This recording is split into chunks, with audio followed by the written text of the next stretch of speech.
আপনারা শুনছেন কালো রাত 24। আসসালামু আলাইকুম। লেখক মোহাম্মদ নিশাদের ইউটিউব চ্যানেল কালো রাত 24-এ সবাইকে স্বাগতম। চলে আসলাম সবার পছন্দের আয়েশাপুরীর গল্প নিয়ে।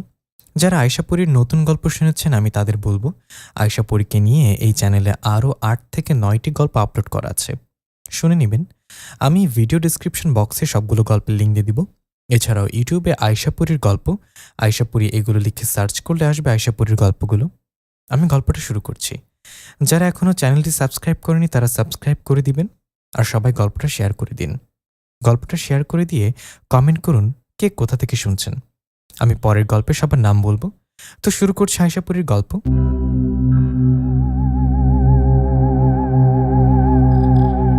একটা বিয়ে খেতে এসেছি। কোথায় আসছি জানেন? জিন রাজ্যে, একটা পরীর বিয়েতে। আমি নিশাত, আমার বউ আয়েশাপুরী আমাকে এই জিন রাজ্যে নিয়ে এসছে পরীর বিয়ে খেতে। যার বিয়ে সেই পরীটা আয়েশাপুরীর কেমন বোন হয় জানি। আমি এর আগে অনেকবার জিন রাজ্যে এসেছি, এসব আমার কাছে নতুন কিছু না। তবুও যতবার জিন রাজ্যে আসি ততবার ভালো লাগে। পরীর বিয়ে হচ্ছে, আমি একটা জায়গায় বসে ওদের বিয়ে দেখছি। এমন সময় আয়েশাপুরী আমার কাছে এসে আমার পাশে বসে বললেন, আমার বরটা এখানে একা একা বসে কি করে? নতুন কোনো পরীর দিকে নজর দেয় না তো আবার? আয়েশার কথায় মুচকে একটা হাসিতে বললাম, তোমার হাতে মায়ের খাবার ইচ্ছে নেই বাবা। অন্য পরিবার মেয়েদের দিকে তাকালে তুমি বুঝি আমাকে ছেড়ে দিবা? আচ্ছা, আমি তো বেশ কিছুক্ষণ ধরে এখানে বসে, তুমি এতক্ষণ কইছিলা? আমার কথা জবাবে আয়েশাপুরী বললেন, সালাম দাদুর কাছে গিয়েছিলাম কিছুক্ষণের জন্য। হঠাৎ মনে হলো সালাম দাদুর উপর আক্রমণ হতে পারে। পরে গিয়ে দেখলাম না, সালাম দাদু একাই মোকাবেলা করছে পরীদের সাথে। আয়েশার মুখে সালাম দাদুর কথা শুনে একটু চিন্তিত হয়ে বললাম, সালাম দাদুর কাছে গিয়েছিলা? আচ্ছা, কি হয়েছে বলো তো? তখন আয়েশাপুরী আমাকে বললেন, আমি কিছু বলবো না। আমার এই জিন রাজ্যে বিয়ে খেতে বাড়িতে যাবার পর তুমি সালাম দাদুকে জিজ্ঞাসা করলে উনি সবটা বলে দিবে। রানিং একটা ঘটনা যা এখনো চলছে। সালাম দাদুর সাহস আছে বুঝলা, এই বৃদ্ধা বয়সেও উনি শক্তিশালী জিন পরীদের মুখোমুখি হয়। আয়েশার কথার জবাবে আমি বললাম, হ্যাঁ সালাম দাদু আমাকে বলছে উনি যখন যুবক ছিলেন তখন থেকে কবিরাজি করেন। কবিরাজি অনেক বিদ্যা জানা আছে সালাম দাদুর। আমার কথা আয়েশা বললেন, এখন এসব বিষয় বাদ দাও, চলো এদিকে যাই, বিয়ে দেখে খাবার খেয়ে নেই। আয়েশার কথায় ওর সাথে গিয়ে পরীটার বিয়ে দেখলাম। এরপর খাবার খেয়ে সবার কাছে বিদায় নিয়ে চলে আসলাম জিন রাজ্য থেকে আমাদের মানুষদের দুনিয়াতে, আমাদের বাড়িতে।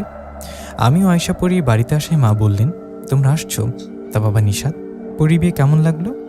মায়ের কথা জবাবে আমি বললাম, অনেক ভালো। আমার কথায় মা বললেন, ভালো তো লাগবে, জিন রাজ্যে বিয়ে খেতে গেলে আমাকে একবারও ডাকলিও না। মায়ের কথা আয়েশা হাসতে লাগলেন। এদিকে আমিও হাসিতে বললাম, তুমি কি যেতা জিন রাজ্যে? আমার কথায় মা হাসিতে বললেন, না না, জিন রাজ্যে গেলে আমার ভয় লাগে। আমি তো মজা করে বললাম, যাও তোমরা ঘরে যাও। মায়ের কথা আমিও আয়েশাপুরী ঘরে চলে গেলাম।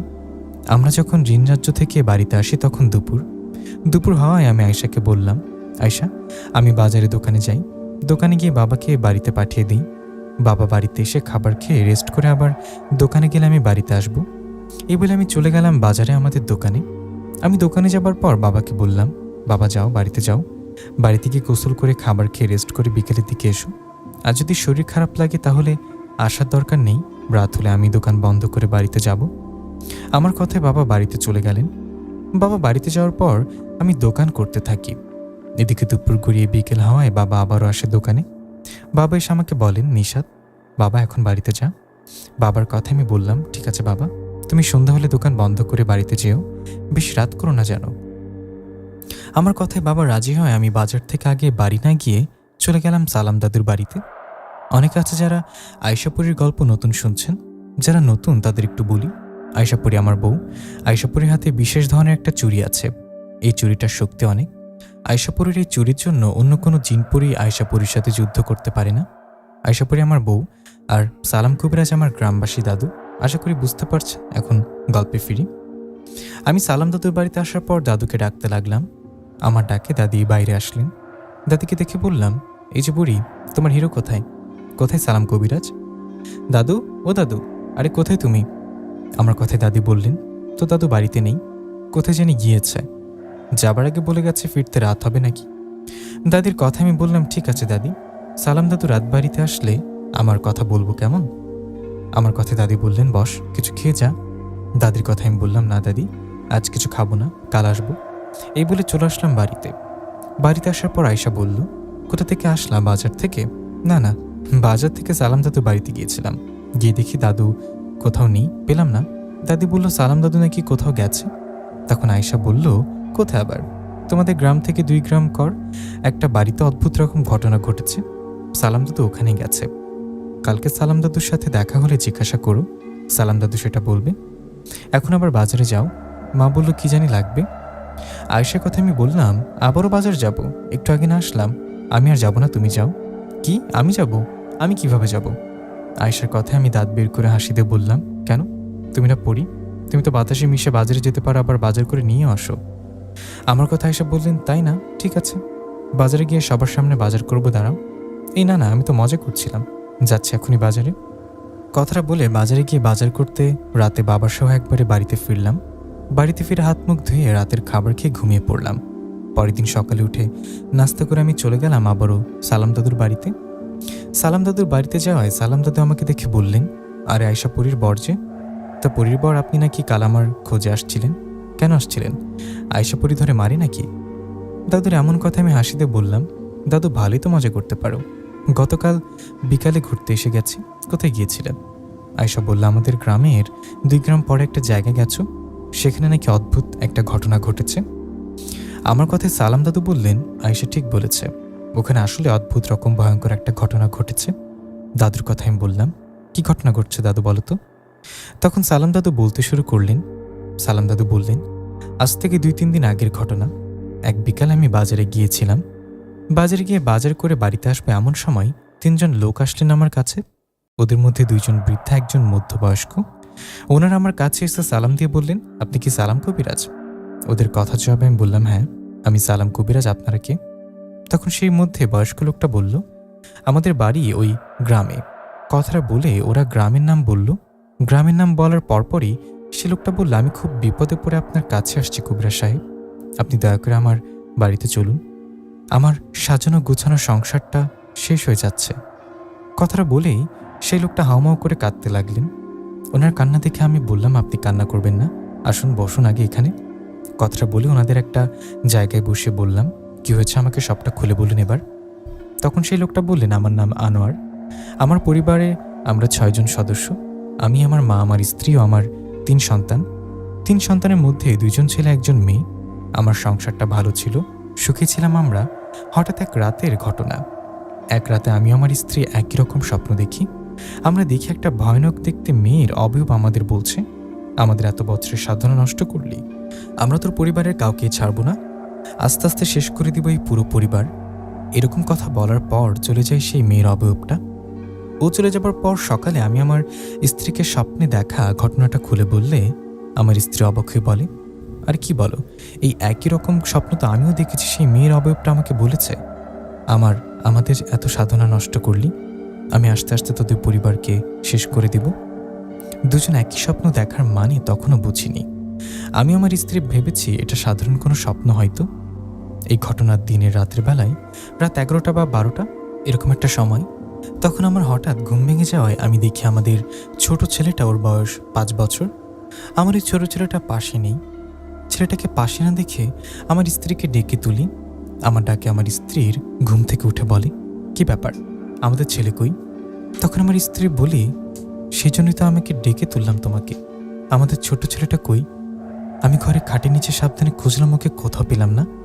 ওদিকে দরজা তো লাগানো, আমাদের ছেলে তো ছোট, দরজা খুলতে পারবে না। এই বলে আমার স্ত্রী আমি দরজা খুলে লাইট হাতে খুঁজতে থাকি ও ডাকতে থাকি আমাদের ছেলের নাম ধরে, কিন্তু আমাদের ছেলেকে খুঁজে পাই না। আমাদের ডাকে আমার মা ও আমার অন্য সন্তানরা উঠে গেলে সবাই মিলে খুঁজতে থাকি। আমরা খোঁজার সময় আমার ঘরের পেছনে একটা গাছ থেকে হঠাৎ করে কেউ পাশে থাকা পুকুরে লাফ দেয়। পুকুরে কেউ লাফ দেয়, আমরা পুকুরে লাইট মারতে যা দেখি সেটা বিশ্বাস করার মতো না। আমি কেন দুনিয়ার কেউ বিশ্বাস করবে না যদি নিজের চোখে না দেখে? আমরা সবাই দেখি একটু আগে গাছ থেকে পুকুরে যে লাফ দিয়েছিল সে আমার ছোট্ট ছেলেটা। ওখানে সব থেকে অবাক করা ঘটনা হলো আমাদের ছোট ছেলেটা পুকুরের পানির উপর দাঁড়িয়ে আছে। এটা কিভাবে সম্ভব? ওকে দেখে মনে হচ্ছে ও পানির উপরে না মাটিতে দাঁড়িয়ে আছে। আমরা এরকম দৃশ্য দেখার পর অবাক হয়ে ওকে ডাকতে থাকি। আমার ডাক শুনে পানির ওপর দাঁড়িয়ে থাকা ছোট্ট ছেলেটা পানির ওপরে দৌড়াতে থাকে। এটা কিভাবে সম্ভব? পানির উপরে দৌড়াচ্ছে কিভাবে, তাও এইটুকু একটা বাচ্চা? ওকে দৌড়াতে দেখে আমার মা, আমার স্ত্রী ও বাকি সন্তানেরা চিৎকার দিতে থাকে। এমন সময় আমি পুকুরে থাকা বাচ্চাটাকে উদ্দেশ্য করে বলি, বাবা, কি হয়েছে তোর? আমাদের কাছে আয়, আয় বাবা। কিন্তু আমাদের কথা না শুনে বাচ্চাটা পানির উপরে দৌড়াতে থাকে আর ঘুরতে থাকে। এই দৃশ্য দেখে আমি চিৎকার করতে থাকি। আমার চিৎকারের আশেপাশের অনেকেই দৌড়ে আসে পুকুরের দিকে। এমন সময় হঠাৎ করে পুকুরের মাঝখানে আমার এই ছোট্ট ছেলেটা ডুবে যায়। ও ডুবে যায়নি। ওকে দেখে মনে হলো পানির নিচ থেকে ওর পা ধরে কেউ টেনে পানির নিচে নিয়ে গেল। আমার ছেলে ডুবে যাওয়ার সাথে সাথে আমি পুকুরে লাফ দিয়ে ওর কাছে গিয়ে খুঁজতে থাকি, কিন্তু আমার ছেলেকে খুঁজে পাই না। ওইদিকে আমার চিৎকারের আশেপাশে অনেকেই চলে আসে পুকুর পাড়ে। তারপর আরও কয়েকজন নামে আর সবাই মিলে ডুবে ডুবে খুঁজতে থাকি ছেলেটাকে, কিন্তু ওকে কেউ খুঁজে পাই না। পুকুরে যে সেই পানি ছিল তা কিন্তু না, 1 কি 2 মানুষ পানি হবে। আমার ছেলেটাকে খুঁজে না পাওয়ায় আমার মা, আমার স্ত্রী, আশেপাশে সবাই কান্না করতে থাকে। ছোট্ট একটা বাচ্চা। আমরা অনেক খোঁজাখুঁজির পর যখন বাচ্চাটাকে খুঁজে পাই না, তখন অনেকে বলতে থাকে রাত্রে বেলার খুঁজে লাভ নেই, সকাল হলে খোঁজা যাবে। এই ভেবে সকাল পর্যন্ত অপেক্ষা করি। সকাল পর্যন্ত অপেক্ষা করার পর যখন সকাল হয়, তখন আমরা আবারও পুকুরে নামতে যাব। তখনই আমার ছোট্ট ছেলেটার লাশ ভেসে ওঠে পানির উপরে। ছেলে লাশ ভেসে ওঠায় আমার লাফ দিয়ে পুকুরে নেমে ওই লাশটা উপরে তুলি। বাবার করে ছেলের লাশ, কেবে এরকম দৃশ্য দেখতে চায়। কথাটা বলে সে লোকটা আবারও কান্না করতে লাগলেন। তখন আমি ওনাকে শান্ত করে বললাম, কান্না করবেন না, নিজেকে শক্ত করুন। তারপর কি ঘটলো সেটা বলুন। আমার কথায় আনোয়ার নামের লোকটা আবারও বলতে শুরু করলেন। উনি বললেন, আমার ছেলের লাশ পুকুর থেকে তোলার পর কান্নার রোল পড়ে যায়। আমি, আমার স্ত্রী, আমার মা, আমার বাকি সন্তানেরা সহ সবাই কান্না করতে থাকি। আদরের ছোট ছেলেটাকে হারিয়ে সবাই অনেক ভেঙে পড়ি, কান্না করতে থাকি। কষ্ট হচ্ছিল ছেলেটাকে দাফন করতে, কিন্তু নিয়মের বাইরে তো আর যেতে পারি না। আমার ছেলেটা গোসল করিয়ে জানাজা পড়িয়ে কবর দেয়া হলো। আমার ছেলেটাকে কবর দেওয়ার পর সবাই আমাদের জিজ্ঞাসা করলেন কি হয়েছিল, রাতের বেলা আমাদের ছেলেটা পুকুরে কিভাবে গেল। সবার কথায় আমি সব ঘটনা খুলে বললাম। সব শুনে তো সবাই আকাশ থেকে পড়ল। এটা কিভাবে সম্ভব? একটা 5 বছর বয়সী বাচ্চা দরজা না খুলে বাইরে বেরিয়ে গেল, তারপর গাছে উঠল, গাছ থেকে আবার পুকুরে লাফও দিল, পুকুরে পানির উপর দৌড়াতে লাগলো। এরকম ঘটনা আমরা কখনো দেখিনি বা শুনিও নি। আমার কথা কেউ বিশ্বাস না করায় আমার স্ত্রী, আমার মা, ওদের কথা শুনে সবাই বিশ্বাস করে আসলেই এরকম একটা ঘটনা ঘটেছে। অদ্ভুত রকম ঘটনা ঘটে আমার ছেলেটা মারা যাওয়ার পর। অনেকে বলে, আনোয়ার, আমাদের মনে হয় তোমার ছোট ছেলেটার এরকম মৃত্যু স্বাভাবিক কোনো ঘটনা না। তোমাদের রাতে স্বপ্ন দেখাও ছেলের এরকম অস্বাভাবিক মৃত্যুর অস্বাভাবিক ঘটনা। তুমি একজন কবিরাজের কাছে যাও, কবিরাজ নিয়ে আসো বাড়িতে। সবার কথা মতো পরের দিন আমি একজন কবিরাজকে নিয়ে আসি আমার বাড়িতে। কবিরাজ এসে আমার বাড়িটা ঘুরে আমাকে বলেন, কোনো দুষ্ট জিনের নজর পড়েছে। আমি তাবিজ দিয়ে যাচ্ছি, আশা করি কোনো সমস্যা হবে না। এই বলে কবিরাজ ঝাড়ফুঁক দিয়ে তাবিজ দিয়ে চলে যায়। কবিরাজ চলে যাবার কিছুদিন ভালো ছিল। কিছুদিন পর আমাদের সবাইকে অবাক করে দিয়ে সেই পুকুরে আমার মেজো মেয়েটার লাশ পাওয়া যায়। একটা ছেলেকে হারালাম, এর কিছুদিন পর ঠিক মেয়েটাকেও হারালাম। ছেলে ও মেয়েকে হারিয়ে আমাদের বাড়ির সবাই কান্না করতে করতে পাগল প্রায়। আমাদের মেয়েটা যেদিন মারা যায় সেদিন রাতে আমি স্বপ্নে আবারও ওই নারী অবয়বটাকে দেখেছিলাম। ওই অবয়বটা এসে বলেছে, কিরে আনোয়ার, তোকে বলেছিলাম না তোর পুরো পরিবার আস্তে আস্তে শেষ করে দিব? কেবল তো 2 জনকে নিলাম, সময় হলে সবগুলোকে নিয়ে যাব। এরকম স্বপ্ন দেখে ঘুম ভেঙে যাবার পর আমি পরের দিন আরেকটা কবিরাজ নিয়ে আসি। সে কবিরাজ এসে ভালো মতো বাড়িটা ও পুকুরটা দেখে ভয় পেয়ে বলে, আপনাদের পেছনে যে লেগেছে সে অনেক ভয়ঙ্কর কেউ, আমি ওদের সাথে পারবো না। আপনারা সালাম কবিরাজের সাথে যোগাযোগ করেন, সালাম ভাই পারবে এই কাজটা করতে। কথাটা বলে কবিরাজ চলে যায়। ওই কবিরাজের কথা মতো আমরা আপনার কাছে আসলাম কবিরাজ সাহেব। আমরা আপনার বাড়িতে গিয়েছিলাম। আপনার বাড়িতে গিয়ে শুনলাম আপনি বাজারে এসেছেন। বাজারের কথা শুনেই আপনার কাছে আসলাম আর দেখা হলো। সবই তো শুনলেন কবিরাজ সাহেব, এখন কিছু একটা ব্যবস্থা করুন। আপনি দয়া করে না করবেন না, আমি আপনার পায়ে পড়ি। সালাম দাদু মুখের এই ঘটনাটা শোনার পর দাদুকে বললাম, তারপর কি হলো দাদু? ওই আনোয়ার নামের লোকটার কাহিনী শুনে তুমি কি ওদের বাড়িতে গিয়েছিলে? তখন সালাম দাদু বললেন, হ্যাঁ গিয়েছিলাম। সালাম দাদুর কথায় দাদুকে বললাম, সেখানে গিয়ে কি ঘটনা ঘটলো সেই কাহিনীটা বলো আমাকে। তখন সালাম দাদু বলতে শুরু করলেন।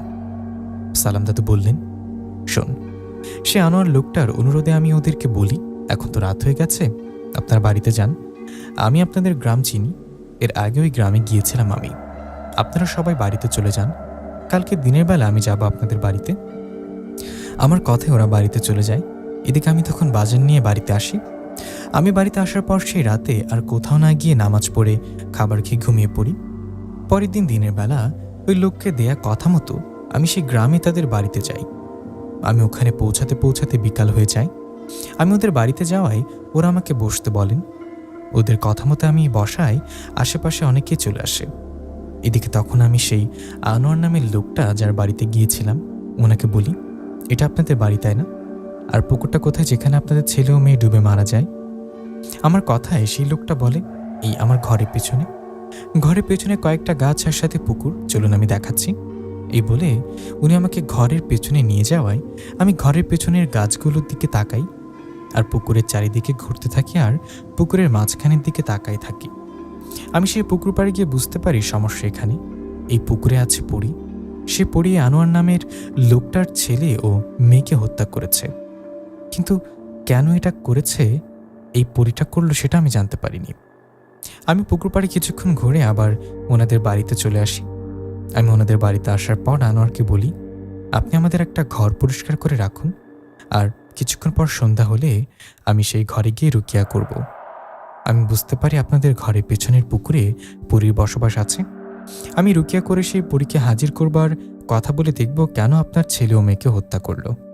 আমার কথা মতো ওরা তাই করে, একটা ঘর ফাঁকা করে পরিষ্কার করে রাখে। আর এদিকে আমি সন্ধ্যা হবার পর নামাজ পড়ে সেই ঘরে ঢুকি। ঘরে গিয়ে আনোয়ার নামের লোকটাকে বলি, এই ঘরে বাইরে মানুষ আসতে পারবে না, আপনি আপনার স্ত্রী আমার সাথে এই ঘরে থাকুন, আর আপনার মাকে বলুন আপনার ছেলেটাকে নিয়ে অন্য ঘরে যেতে। আমার কথা মতো ওরা তাই করলেন। ওরা দুইজন আমার সাথে ওই ঘরে ঢুকলেন। তখন আমি ওদের বললাম, শুনুন, আমি এখন আপনাকে পরীকে হাজির করাবো। আমার হাজিরা সরাসরি পরী তার রূপে হাজির হবে। আপনার পরীকে দেখে আবার ভয় পাবেন না, জানো, বেশি ভয় লাগলে চোখ বন্ধ করে থাকবেন। এই বলে সেখানে একটা জায়গায় বসে আমার সামনে জমজমের পানি ছিটিয়ে দিয়ে সে পরীকে হাজির করার চেষ্টা শুরু করলাম। আমার স্মরণে কিছুক্ষণের মধ্যে সেই ঘরটা কাঁপিয়ে সেখানে এসে উপস্থিত হলেন একজন পরী। পরী এসে তার দাঁত কটমট করতে করতে বলতে লাগলেন, কবিরাজ, আমাকে কেন হাজির করলি? তোর তো সাহস কম না কবিরাজ, তুই না জেনে শুনে আমাকে হাজির করিস? তুই কি জানিস না আমি তোর মতো কবিরাজকে মুহূর্তে উড়িয়ে দিতে পারি? পরীর এমন কথা আমি বললাম, পরী, তুই কি চিনিস না আমি কে? আমিও তোকে এক মুহূর্তে বোতলবন্দি করতে পারি। নিজের ক্ষমতা না দেখিয়ে আমি যা জিজ্ঞাসা করি তার উত্তর দে। কে তুই? তুই পরিবারের পেছনে লাগলি কেন? কেনই পরিবারের দুজন সন্তানকে পুকুরে ডুবিয়ে মারলি? আমার কথায় সেই পরী বললেন, কবিরাজ, তোর সাহস আছে, আমাকে হুমকি দিয়ে কথা বলিস, তোর বিচার পরে করি, তার আগে আমার পরিচয়টা দিয়ে নেই। আমার পরিচয় শুনে ভয় পাবি না তো? এই বলে সে পরীটা বলে, আমার নাম শাহানুর, আমি থাকি এই ঘরের পেছনের পুকুরে। আমি শুধু একা আছি এটা ভেবে ভুল করিস না, আমার মতো আরও 6 জন পরী আছে ওখানে। আমরা 7 বোন, 7 জন পরী বসবাস করি পুকুরে। 7 জন পরীর মধ্যে আমি সবার বড়। আমি বড় হওয়ায় তোর ডাকে হাজির হলাম। সেই পরীর কথায় আমি আবারও বললাম, এদের দুটো সন্তানকে কেন হত্যা করলি? তোরা ওই পুকুরে আছিস ভালো কথা, এদেরকে ডিস্টার্ব না করে চুপচাপ থাকতি, কেন হত্যা করলি বাচ্চা দুটোকে? আমার কথায় পরীটা বলে, কবিরাজ, আমরা কম দুঃখেই বাড়ি দুটোকে সন্তানকে হত্যা করিনি। শোন কবিরাজ, আমরা 7 বোন, পরী হচ্ছে সাধক প্রকৃতির। আমরা সাধনা করি দিনের পর দিন, বছরের পর বছর। আমরা শুধু সাধনা না, কালো জাদুও করে থাকি। আমরা 7 বোন দীর্ঘ 20টা বছর ধরে সাধনা করছি নিজেদের শক্তি বাড়ানোর জন্য। আমরা 20 বছর সাধনা করার পর আমাদের যে প্রভু তাকে খুশি করে শক্তি বাড়াবো, এই জন্য এক আমাবস্যার রাতে আমরা 7 বোন সাধনা করতে থাকি। এমন সময় এই আনোয়ারের বউ তার ছেলের প্রসাব পায়খানা নিয়ে গিয়ে ওই পুকুরে ফেলে দেয়। ওই বাচ্চার প্রসাব পায়খানা পুকুরে ফেলায় পুকুরটা নোংরা হয়ে যায়, আর আমাদের 20 বছরের সাধনা নষ্ট হয়ে যায় এক মুহূর্তে। 20 বছর সাধনা করে যে রাতে শক্তি বাড়াবো, সে রাতেই এরা পুকুরটা নোংরা করে। এরা পুকুর নোংরা করার ফলে আমরা আর আমাদের শক্তি বাড়াতে পারি না। কবিরাজ, একবার ভাব, 20টা বছর ধরে সাধনা চলে গেল একটা ভুলের কারণে। এই পরিবারের জন্য আমাদের সাধনা নষ্ট হওয়ায় আমরা রাগে এক আমাবস্যা রাতেই পরিবারের ছোট ছেলেটাকে হত্যা করে তার শরীরে রক্ত দিয়ে সাধনা করি। এর ঠিক কিছুদিন পর আরেকটা আমাবস্যা রাতে আরেকটা বাচ্চাকে হত্যা করে ও রক্ত দিয়ে সাধনা করি। এখন বাকি সামনে আরেকটা আমাবস্যা। কবিরাজ, শুনে রাখ, সামনের আরেকটা আমাবস্যা আসলে এই পরিবারের যে আরেকটা সন্তান আছে ওকে আমরা মেরে ফেলবো আর ও রক্ত দিয়ে সাধনা করব। 3টা আমাবস্যার রাতে 3টা বাচ্চার রক্ত দিয়ে সাধনা করতে পারলে আমরা 7 বোন অনেক শক্তিশালী হয়ে যাব। 2টা সন্তানকে মেরে ফেলেছি, সামনে আরেকটাকে মারব। কবিরাজ, তুই পারলে আটকে দেখাস। এই বলে সে পরী সেখান থেকে চলে যায়। সে পরী চলে যাবার পর আনোয়ার ও আনোয়ারের বউ কান্না করতে থাকে। ওরা কান্না করে আমাকে বলে, কবিরাজ সাহেব, বিশ্বাস করুন, আমরা জানতাম না ওই পরীরা সেই পুকুরের সাধনা করেছিল। জানলে আমাদের বাচ্চা প্রসাব পায়খানা ফেলে পুকুরটা নোংরা করতাম না। পরীটা আমার 2টো সন্তানকে মেরে ফেলেছে। এখন বেঁচে আছে আমার বড় ছেলেটা। পরী বলল, এই ছেলেটাকে নিয়ে যাবে। কবিরাজ সাহেব, আপনার পায়ে পড়ি, বাঁচান আমার এই ছোট্ট ছেলেটাকে পরীদের হাত থেকে। ওদের কান্না অনুরোধ আমি বলি, আপনারা কান্না করবেন না। আপনারা তো জেনে শুনে পুকুরটা নোংরা করেননি, আপনাদের কোনো দোষ নেই, আপনারা কোনো চিন্তা করবেন না। সামনের আমাবস্যা আসতে এখনো 7 দিন বাকি। 7 দিন পর আমাবস্যার সেই পরীদের আপনার সন্তানকে নিয়ে যেতে দেব না। আমি আপনাদের ঘরে ও আপনাদের সবার শরীর বন্ধ করে দিয়ে আজ বাড়িতে যাই। এরপর 2-1 দিন দেখি ওরা কোনো সমস্যা করে কিনা। 2-1 দিন পর আবার আসবো। আমার কথা ওরা বলেন, আজকে তো রাত হয়ে গেছে, আজকে কিভাবে যাবেন? এই বলে ওরা আমাকে বলেন তাদের বাড়িতে থেকে সকালে বাড়িতে আসতে। ওদের কথা মতো আমি না থাকতে চাইলেও পরে ওদের জোরাজুরিতে রাতটা ওদের বাড়িতে থেকে সকালে বাড়িতে আসি। সালাম দাদুর মুখে এসব ঘটনা শুনে আমি অবাক হয়ে বললাম, বা অন্য একটা কাহিনী তো, তা তুমি এখন কি করবা? আবারও যাবা কি আনোয়ার নামে ওই লোকটার বাড়িতে? তখন সালাম দাদু বললেন, হ্যাঁ যাব, আজকে না গেলেও কালকে যাব, আমাকে যেতেই হবে। আমি থাকতে আনোয়ারের ছেলেটাকে পরীরা নিয়ে যেতে পারবে না, এটা আমি হতে দেব না। সালাম দাদুর কথা ওনাকে বললাম, তারপরে আনোয়ার নামের লোকটার বাড়িতে যাবা কবে? আমার কথায় দাদু বললেন, কালকে বিকালে আসিস, একসাথে যাবো ওখানে। দাদুর কথায় আমি রাজি হয়ে গেলাম এবং বাড়িতে চলে আসলাম। বাড়িতে যাবার পর আয়শা বলল, সালাম দাদু কি বলল? তখন আমি বললাম, কি আর বলবে, পরীদের কথা বলল, তুমি তো সবই জানো, জেনে শুনে আমাকে বলনি তাই না?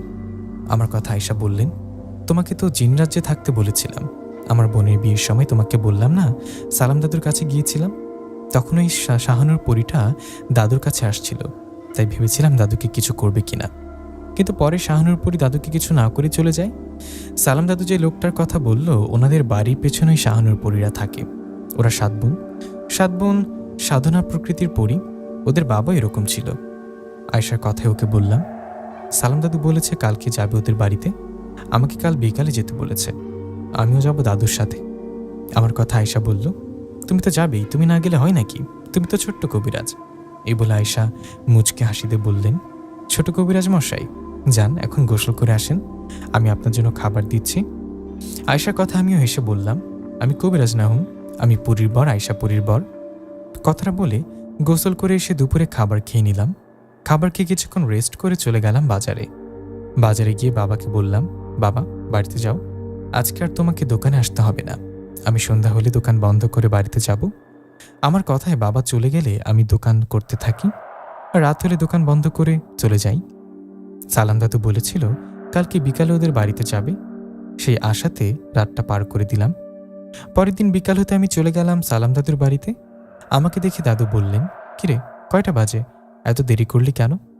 তখন দাদুকে বললাম, আসলে এখন দুপুরবেলা দোকানে বসতে হয়, আমি দোকানে বসি, বাবা খেতে আসে, তাই দেরি হলো, চলো এখন।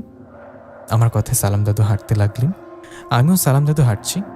এমন সময় সালাম দাদু বললেন, তা হ্যাঁ রে নিশাদ, আয়শাপুরে এই 7 বোন পরীর বিষয়ে কিছু কি জানে নাকি? তোকে বলেছে কি ওদের বিষয়? হ্যাঁ দাদু, আয়শাপুরের 7 বোন পরীর বিষয়ে সব জানে। তুমি যেদিন শাহানুর পরীকে হাজির করেছিলে, সেদিন আয়শা পরী তোমার কাছে আসছিল কিছুক্ষণের জন্য। আয়শা ভাবছিল শাহানুর পরী যদি হঠাৎ তোমাকে আক্রমণ করে, তাই পরে তোমার কিছু না হয় আয়শা পরী আবার ফিরে যায়। আমার কথায় দাদু বলল, তাই নাকি? আমি তো এসব জানতাম না। আয়শাকে আমার পক্ষ থেকে ধন্যবাদ জানাস। দাদুর কথায় আমি বললাম, ঠিক আছে দাদু। আচ্ছা দাদু, একটা কথা, আমরা যেখানে যাচ্ছি সেখানে তো 7 জন পরী থাকে। তুমি কি 7 জনকে দেখেছো বা 7 জনের সাথে কথা বলেছো? আমার কথায় সালাম দাদু বললেন, না, শুধু বড় যে পরীটা আছে ওর সাথে কথা বলেছি। 7 জন পরীর কথা তো শুনতে হয় না। ওদের মধ্যে বড় যে পরীটা আছে সে যেটা বলবে বাকি 6 বোন ওটাই শুনবে, ওরা ওর কথাই মেনে চলবে। আমি বড় যে পরীটা আছে ওর সাথে কথা বলে যেটা বুঝতে পেরেছি, ওরা এত সহজে আনোয়ারের পরিবারকে ছাড়বে না। পরীরা তো অনেক রকম কথা বলে, ভয় দেখায়, তাই বলে আমরা তো ভয় পেলে চলবে না। নিশাদ, দেখ, ওই যে বাড়িটা, ওটাই আনোয়ার নামের লোকটার বাড়ি। দাদুর কথায় সামনে তাকিয়ে দেখলাম ওনার বাড়ি যেখানে আমরা যাচ্ছি। তো আমরা একটু পরেই আনোয়ার নামের লোকটার বাড়িতে চলে গেলাম। আমাদের দেখে উনি বাইরে এসে আমারও সালাম দাদুকে বসতে দিলেন। ওনারা বসতে দেয়ায় আমরা বসলাম। বসে সালাম দাদু ওনাকে বললেন, আমি আপনাদের বাড়ি থেকে গেছি 2 দিন হলো, এই 2 দিনে কিছু কি ঘটেছে? সালাম দাদুর কথায় সেই লোকটা বললেন, না, বাস্তবে কিছু ঘটেনি। তবে রাতের বেলা স্বপ্নে সেই পরী আমাকে ও আমার স্ত্রীকে বলে, কবিরাজ নিয়ে এসে কোনো লাভ নেই, আমরা আমাদের কাজ করেই যাব। আর মাত্র কিছুদিন পর অমাবস্যা। সেই অমাবস্যা রাতে তোর যে ছেলেটা বেঁচে আছে ওকে নিয়ে যাব আর মেরে ফেলব। তোদের 3টা সন্তানকে মারতে পারলে আর ওদের রক্ত নিয়ে সাধনা করতে পারলেই আমরা হব মহাশক্তিশালী। এই কথা বলে সেই পরীটা চলে যায়। আনোয়ারের মুখে কথাটা শুনে সালাম দাদু বলেন, ওরা যা বলে বলুক, এত ভয় পাবেন না। এই বলে সালাম দাদু বলেন, আপনারা এখন একটু এখানে থাকুন, আমি পুকুর পাড় থেকে আসি। সালাম দাদুর কথায় আমি বললাম, দাদু, আমি কি যাব? আমার কথায় দাদু বললেন, না, তুই এখানে থাক, আমি আসছি। এই বলে সালাম দাদু ঘরের পেছনে পুকুর পাড়ে চলে গেল। দাদু পুকুর পাড়ে যাবার পর পুকুরের মাঝখানে কিছুক্ষণ তাকিয়ে থেকে দাদু একটু মাটি নিলেন। দাদু মাটিটুকু নিয়ে সেখানে দোয়া পরে পুকুরের পানিতে ফেলে দিলেন। দাদু মাটিটা পানিতে ফেলার একটু পর অনুভব করলেন তার পেছনে কেউ দাঁড়িয়ে আছে। পেছনে কাউকে অনুভব করায় দাদু পেছনে তাকিয়ে দেখলেন ওনার পেছনে দাঁড়িয়ে আছে 7 জন পরী। দাদু পরীদের দিকে তাকাতেই সেই পরীদের মধ্যে বড় যে পরী শাহানুর, সে শাহানুর পরী বললেন, কবিরাজ, তোর তো সাহস কম না, পুকুর পাড়ে এসে আমাদের ডিস্টার্ব করছিস। তোকে সেদিন বললাম না আমাদের মাঝে আর আসবি না, চলে যা এখান থেকে, আর কোনোদিন আসবি না এই বাড়িতে। আমরা সামনের অমাবস্যা রাতে এই আনোয়ারের ছেলেটা নিয়ে যাব। পরীর কথায় সালাম দাদু বললেন, কেন আনোয়ারের ছেলেকে নিয়ে যেতে হবে? কেন? ও 2টো ছেলেকে হত্যা করেছিস, এতে কি শান্তি হয়নি? তোদের একটা ভালো কথা বলি, তোরা আনোয়ারের পরিবারকে ছেড়ে চলে যা, এর বিনিময়ে ছাগল বা মোরগ এসব লাগলে বল, তাই দেয়া হবে। তখন সে পরী বলে, কবিরাজ, আমাদের মোরগ বা ছাগল এসব কিছুই চাই না, আমাদের লাগবে মানুষের রক্ত। আমরা যা বলছি তাই করব। সামনে অমাবস্যা রাতে আনোয়ারের ছেলেটাকে নিয়ে যাব, তুই কিচ্ছু করতে পারলে করিস। পরীর কথা জবাবে সালাম দাদু বলল, আমি দেখব আমি থাকতে তোমরা ওকে কিভাবে নিয়ে যাও। দাদুর এমন কথায় শাহানুর পরী বলে, দেখ কবিরাজ, মরতে না চাইলে আমাদের কথা শোন, পালিয়ে যায় এখান থেকে।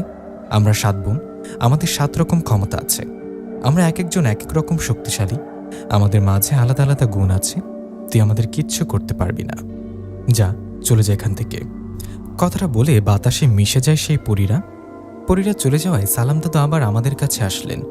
সালাম দাদু এসে আনোয়ারকে বললেন, শুনুন, আজ থেকে 3 দিন পর অমাবস্যা রাত, এই 3 দিনের মধ্যে আপনাদের আশা করি কোনো সমস্যা হবে না। সমস্যা হবে 3 দিন পর রাতের বেলা, আপনি কোনো চিন্তা করবেন না। 3 দিন পর অমাবস্যা রাত হবার আগে দিনের বেলা আমি চলে আসবো আপনার বাড়িতে। আমি এখানে আসার পর যা করার দরকার তাই করব। আজকে সন্ধ্যা হয়ে গেছে, আমরা আজ বাড়িতে যাই। কথাটা বলে সালাম দাদু আমাকে বললেন, নিশাদ চল। দাদুর কথায় আমিও দাদু চলে আসলাম বাড়িতে। আমি বাড়িতে আসায় আয়শা বললেন, ছোট কবিরাজ, আজ কি হলো? সালাম দাদুকে ওই পরীদের কিছু করলো? আয়শার কথা আমি বললাম, না, আজকে কিছু করেনি। দাদু বলেছে 3 দিন পর অমাবস্যা, সেদিন ওই পরীদের মুখোমুখি হবেন, 3 দিন পর যেতে হবে। আমার কথা আয়শা বলল, ঠিক আছে, দেখি 3 দিন পর কি হয়। ছোট বড় কবিরাজ মিলে কি করে সেদিন ওই পরীদের। আয়শার কথা আমি বললাম, ঠিক আছে, দেখো সেদিন সালাম দাদু দেখিয়ে দেবে উনি কত বড় কবিরাজ। এই বলে আয়শা আমি রাতের খাবার খেয়ে ঘুমিয়ে পড়লাম। এই ঘটনার পর কেটে গেল 3টা দিন। 3 দিন ওর আমি সকালে সালাম দাদু বাড়িতে যাওয়ায় সালাম দাদু বললেন, নিশাদ চল, আজকে সকাল সকাল যেতে হবে আনোয়ারের বাড়িতে। আজকে রাত অমাবস্যার রাত, আজই পরীদের মুখোমুখি হবার পালা। সালাম দাদুর কথা আমি রাজি হয়ে সালাম দাদু আমাকে নিয়ে চলে গেলেন সেই আনোয়ারের বাড়িতে। সেখানে যাবার পর সালাম দাদু আনোয়ারকে বললেন, আজকে অমাবস্যার রাত, আমি আজকে ওই পরীদের মুখোমুখি হব, আমি দেখতে চাই ওরা কতটা শক্তিশালী। এই বলে সালাম দাদু আনোয়ারকে বলেন, আমার কিছু জিনিস লাগবে, এগুলো সন্ধ্যা হবার আগে আমাকে এনে দিন। সালাম দাদুর কথা মতো সবকিছু এনে দেওয়া হলো সালাম দাদুকে। দাদুকে সবকিছু দেওয়ার পর দাদু ওগুলো রেডি করে রাখলেন। এভাবে সেখানে দুপুর পেরিয়ে বিকেল হলো। বিকাল হতে সালাম দাদু আনোয়ারা নামের লোকটাকে বললেন, শুনুন, কিছুক্ষণ পর আমি আপনার ছেলেটাকে নিয়ে একটা ঘরে থাকব। সন্ধ্যা থেকে রাতের নির্দিষ্ট একটা সময় পর্যন্ত থাকবে আপনার ছেলেটাকে নিয়ে। আপনার ছেলে আমার সাথে থাকলে ও 7 জন পরীকে নিয়ে যেতে পারবে না, আর আজকে রাতের বেলা ওকে নিতে না পারলে আর কখনোই নিয়ে যাবে না, কারণ আজকে পরীদের সাধনা নষ্ট হলে পরে আপনার ছেলেকে নিয়ে গিয়ে আর কোনো কাজ হবে না। সালাম দাদুর কথায় আনোয়ারা বললেন, ঠিক আছে কবিরাজ সাহেব, আপনি যা বলবেন তাই হবে। ওনার কথায় সালাম দাদু অপেক্ষা করতে লাগলেন। এদিকে বিকেল গড়িয়ে সন্ধ্যা হলো। সন্ধ্যা হতেই সালাম দাদু আগে থেকে রেডি করা কিছুটা দুধ ও কয়েক গাছের ফুল ওগুলো হাতে নিয়ে দোয়া কালাম পরে ঘরের পেছনে সেই পুকুরে ফেলে দিলেন। দুধ ও ফুলগুলো পুকুরে ফেলে বাড়িতে এসে সালাম দাদু আমাকে বললেন, নিশাত, তুই আমার সাথে থাক। কথাটা বলে আমাকেও আনোয়ারের ছেলেকে নিয়ে একটা ঘরে ঢুকলেন। সেই ঘরে গিয়ে দরজা বন্ধ করে সালাম দাদু কি জানি পড়তে লাগলেন। এভাবে কাটতে লাগলো সময়। হতে লাগলো রাত গভীর। রাত কিছুটা গভীর হবার পর আমরা যে ঘরের ভিতরে ছিলাম সেই ঘরটা কেঁপে উঠল, আর মনে হতে লাগলো ঘরের বাইরে কেউ ঘোরাঘুরি করছে। বাইরে এমন ঘোরাঘুরির আওয়াজ পেয়ে সালাম দাদুর দিকে তাকালে উনি ইশারা দিয়ে বলেন, চুপ করে থাক, কথা বলিস না। দাদুর কথায় আমি চুপ করে রইলাম। আমার পাশে আনোয়ারাদের ছেলেটার বাসা। ওইদিকে তখন ঘরের বাইরে থেকে আওয়াজ হতে লাগলো। আওয়াজ হয়ে আর ঘরটা কেঁপে ওঠে। এভাবে কিছুক্ষণ চলার পর হঠাৎ সবকিছু শান্ত হয়ে যায়। সবকিছু শান্ত হওয়ার পর ঘরের দরজার কাছে এসে আমার নাম ধরে ডাক দেয় আয়শা পড়ি। আয়শা আমার নাম ধরে ডাক দেয়। আমি অবাক হয়ে সালাম দাদুর দিকে তাকাই। তখন সালাম দাদু দরজার কাছে গিয়ে বলে, কে কে কে কে তুমি? দাদুর কথা জবাবে দরজার ওপাশ থেকে আয়শা বলে, দাদু, আমি আয়শা পড়ি, আপনারা বাইরে আসুন। আমি 7 জন পরীকে মেরে ফেলেছি, আর কোনো ভয় নেই। আয়শার কথায় সালাম দাদু কিছুক্ষণ চুপ থেকে দরজা খোলে। দাদু দরজা খুলে বাইরে থেকে দেখেন আয়শা দাঁড়িয়ে আছে। ওইদিকে দরজা খোলায় আয়শা বলেন, দাদু, আপনাকে আর কষ্ট করে কিছু করতে হবে না। আমি সবগুলো পরীকে মেরে ফেলেছি। এখন ওরা পুকুর পাড়ে বিড়ালের রূপে পড়ে আছে। আমার সাথে আসুন, দেখাচ্ছি। আয়শার কথায় সালাম দাদু শুরুতে যেতে না চাইলেও পরে আয়শার সাথে পুকুর পাড়ে যেতে লাগলেন। দাদু পুকুর পাড়ে যাবার আগে আমাকে বললেন, নিশাত, তুই এখানে থাক। দাদুর কথায় আমি আনোয়ারের ছেলেকে নিয়ে ঘরে বসে আছি। ওইদিকে সালাম দাদু আয়শাপুরীর সাথে পুকুর পাড়ে যাবার পর চারিদিকে তাকিয়ে সালাম দাদু বললেন, আয়শা, কোথায় ওরা? তুমি না বললে এখানে সবাই বিড়াল রূপে পড়ে আছে, কোথায় ওরা? সালাম দাদুর কথা আয়শা বলল, কবিরাজ, আমরা বলেছিলাম না আমাদের 7 জন পরীর এক একজন এক এক ক্ষমতা আছে। আমি আয়শা পরী না রে কবিরাজ, আমি মায়া জাদুতে পারদর্শী ওই 7 জন পরীর মধ্যে একজন। কবিরাজ, তুই আমার ধোকা ধরতে পারলি না। নিয়ে গেলাম তোর আনোয়ারের ছেলেটাকে। কথাটা বলে আয়শা পরীর রূপে থাকা ওই পরীটা তার রূপে আসে। এদিকে তখনই আমি ঘর থেকে চিৎকার করে সালাম দাদুকে ডাকতে থাকি। হঠাৎ করে আনোয়ারের ছেলের কি জানি হলো, হঠাৎ করে ও হাসতে লাগলো, আর আমি কিছু বুঝে ওঠার আগেই ঘর থেকে দৌড়ে বেরিয়ে গেল। আমি চিৎকার করে সালাম দাদুকে দৌড়ে আমার কাছে আসায় আমি দাদুকে বললাম, দাদু, ছেলেটা দৌড়ে বাইরে গেছে। ছেলেটার শরীরে মনে হয় পরী ভর করেছে। আমার কথায় সালাম দাদু বললেন, সর্বনাশ, তাড়াতাড়ি ওকে খুঁজে বের করতে হবে। এই বলে সালাম দাদু আনোয়ারকে ডাকতে লাগলেন আর বললেন, আপনার ছেলে ঘর থেকে দৌড়ে বাইরে গেছে, তাড়াতাড়ি লাইট বের করুন আর আশেপাশে সবাইকে ডাকুন। সবাই মিলে খুঁজতে হবে ওকে, তাড়াতাড়ি করুন। সালাম দাদুর কথায় আনোয়ার লাইট বের করে আশেপাশে সবাইকে ডাকলেন। সবাই আসায় আমরা খুঁজতে লাগলাম সেই ছেলেটাকে। এক একজন এক এক দিকে খুঁজছে। ঘরের পেছনে পুকুর, আশেপাশে জঙ্গল, কেউ বা গাছে, সবার মতো আমিও খুঁজছি। আমি খুঁজতে খুঁজতে হঠাৎ একটা গাছের ডালের পাতের ভিতরে দেখতে পাই পায়ের মতো কিছু একটা। আমি পায়ের মতো কিছু একটা দেখে ভালো করে দেখলে বুঝতে পারি গাছের ডালে বসে বসে সবাই আনোয়ারের ছেলেকে, আমরা যাকে খুঁজছি। আমি ছেলেটাকে দেখে চিৎকার করে সবাইকে ডাকতে যাব, এমন সময় আমার পাশে একজন পড়ি আর বলে, এই খবরদার চিৎকার করবি না, চলে যা এখান থেকে। এই ছেলেটা এখানে এই কথা বললে তোকে মেরে ফেলবো, চুপ কর। পরীর এমন কথা শুনে আমি ভয় না পেয়ে সালাম দাদুর নাম ধরে ডাক দিই। এদিকে ঠিক তখনই সে পরী আমার দিকে তেড়ে আসতে গেলে আমি আমার হাতে থাকা আংটিটা দিয়ে সেই পরীকে স্পর্শ করি। আমার হাতের আংটির বিষয়ে যারা জানেন না তাদের ছোট্ট করে বলি, আমার বউ একদিন জিনের বাচ্চার উপকার করায় জিনের বাচ্চা খুশি হয়ে আয়শা পরীকেই আংটিটা উপহার দিয়েছেন। আয়শা আবার আমাকে দেয় আংটিটা। এই আংটির বিশেষ ক্ষমতা হলো এই আংটি দিয়ে কোনো জিন বা পরীকে স্পর্শ করলে সে তখন অবশ হয়ে যায়, পাথরের মতো দাঁড়িয়ে থাকে, নড়াচড়া করতে পারে না। আবার তাকে আংটি দিয়ে দ্বিতীয়বার স্পর্শ করলে সে আবার আগের মতো স্বাভাবিক হয়ে যায়। তবে আংটিটা দিয়ে একবার অবশ করা যায় একজনকে দুইবার অবশ করা যায় না। যাই হোক, আমার হাতের আংটির বিষয়ে জানতে পেরেছেন নিশ্চয়ই। সেই পরী আমার দিকে তেড়ে আসলে আমি আংটিটা দিয়ে ওকে স্পর্শ করি, আর পরীটা অবশ্যই নড়াচড়া করতে পারে না। এইদিকে এই দৃশ্য দেখে আরেকটা পরী রেগে আমার দিকে এগিয়ে আসলে আমি ওকেও আমার হাতের আংটি দিয়ে স্পর্শ করে আর অবশ্যই যাই। এদিকে তখন সালাম দাদু দৌড়ে আমার কাছে আসে। সালাম দাদু এসে পরীদের এই অবস্থা দেখে আর দেরি না করে সাথে সাথে ওদের দুজনকে বোতলবন্দি করে ফেলল। এদিকে বাকিরাও আমার ডাকে সেখানে আসায় আমি বলি যে ছেলেটা পাতার আড়ালে গাছের ডালে বসে আছে, ওকে ধরে নিচে নামান। আমার কথা শুনে কয়েকজন গাছ থেকে ছেলেটাকে ধরে নিচে নামালেন।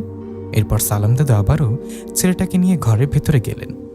ঘরের ভেতরে গিয়ে বাইরে থাকা সবাইকে বললেন, আপনারা তাড়াতাড়ি বাড়িতে চলে যান, এখানে থাকলে বিপদ হতে পারে। সালাম দাদুর কথায় সবাই চলে যাবার পর দাদু, আমি ও আনোয়ারদের ছেলেটা সেই ঘরের মধ্যে বসে রইলাম। এভাবে আরও কিছুক্ষণ বসে থাকার পর আবারও ঘরের বাইরে আওয়াজ পেতে লাগলাম। এবার মনে হলো ঘরের বাইরে বিশাল আকারের ভয়ানক কোনো প্রাণী হাঁটছে।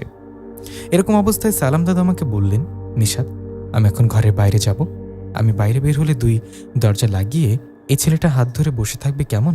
আমি না বলা পর্যন্ত দরজা খুলবি না। কথাটা বলে দুজন পরীকে বন্দি করা বোতলটা হাতে নিয়ে সালাম দাদু ঘরের বাইরে বের হন। সালাম দাদু ঘরের বাইরে বের হওয়ার পর বাকি 5 জন পরী এসে সালাম দাদুকে ঘিরে ধরে আর দাদুর চারিদিকে ঘুরতে থাকে। ওই ভয়ানক দৃষ্টিতে দাদুর দিকে তাকিয়ে রেগে কটমট করতে থাকে। এটা দেখে সালাম দাদু বলেন, আমাকে ভয় দেখে কোনো লাভ নেই। তোরা যত বড় শক্তিশালী পরী হোস না কেন, আমার কিচ্ছু করতে পারবি না, এটা আমি ভালো করে জানি। আমাকে কিছু করলে তোদের 2 বোন মারা যাবে। তোদের 2 বোনের মতো তোরাও বন্দী হতে চাস নাকি? দাদুর কথায় সে পরীরা বলে, কবিরাজ, আমাদের 2 বোনকে বন্দী করেছিস কেন? তোর সাহস তো কম না, ছেড়ে দে ওদেরকে। তখন সালাম দাদু বলেন, ছেড়ে দেব, আগে আমার কাজ হয়ে যাক। আমাকে আগে কথা দিতে হবে এই আনোয়ারের পরিবারের কারোর কিছু করবি না।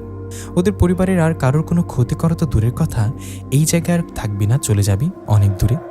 তোরা যদি এই কথাটা আমাকে দিতে পারিস তাহলে তোদের বোন দুজনকে ছেড়ে দেব। সালাম দাদুর কথায় পরীরা অনেক হুমকি ধামকি দিতে থাকে সালাম দাদুকে, কিন্তু এতে কোনো লাভ হয় না। শেষমেশ কোনো উপায় না পেয়ে পরীরা বলে, ঠিক আছে কবিরাজ, আমরা তোর কথায় রাজি। আমাদের বোনেদের মুক্ত করে দে, আমরা আনোয়ারের পরিবারের কিচ্ছু করব না, এখান থেকে দূরে চলে যাব। পরীদের কথায় সালাম দাদু বলেন, ঠিক আছে, অপেক্ষা কর, আগে তোদের সাধনার টাইম পার হয়ে যাক। তোদের সাধনার টাইম পার হবার আগে তোদের বোনদের ছাড়লে তোরা আনোয়ারের ছেলের কোনো অঘটন ঘটাবি। আমি তো জানি তোরা কেমন। এই বলে সালাম দাদু অপেক্ষা করতে থাকে। সালাম দাদু বেশ কিছুক্ষণ অপেক্ষার পর যখন পরীদের সাধনার টাইম পার হয়ে যায়, তখন সালাম দাদু ওই 2 জন পরীকে মুক্ত করে দিয়ে বলেন, যা, চলে যা এখান থেকে, আমি আমার কথা রাখলাম, তোরা তোদের কথা রাখ।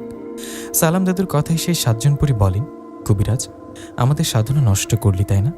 আমরা এই পরিবার ছেড়ে দূরে চলে যাব ঠিকই, কিন্তু তোকে ছাড়ব না। দেখা হবে তোর সাথে, আবারও দেখা হবে, সেদিনের জন্য প্রস্তুত থাকিস। কথাটা বলে সে 7 জন পরী চলে গেলেন। ওরা চলে যাবার পর সালাম দাদু আমাকে সহ সবাইকে ডাক দিয়ে বের করলেন। সালাম দাদুর ডাকে সবাই বাইরে বের হওয়ার সময় সালাম দাদু আনোয়ারকে বললেন, আল্লাহর রহমতে সেই পরীরা সবাই চলে গেছে। ওরা আর আপনাদের পরিবারের কোনো ক্ষতি করবে না। আপনারা ঘরের পেছনের পুকুরটা মাটিতে ভরাট করবেন। সালাম আরও বলেন, আপনার ছেলেটাকে আমি কিছু দোয়া কালাম করে দিচ্ছি, এগুলো রাত করে পড়ে শরীরে ফু দিয়ে ঘুমাতে বলবেন, আর আপনিও নামাজ পড়বেন। সালাম দাদুর কথায় আনোয়ার নামের লোকটার চোখে পানি চলে আসে। উনি সালাম দাদুর হাত ধরে বলেন, আপনি আমার অনেক উপকার করলেন কবিরাজ সাহেব, আপনার জন্য মন থেকে দোয়া থাকবে সবসময়। কথাটা বলে সেই লোকটা সালাম দাদুকে বেশ কিছু টাকা দেন।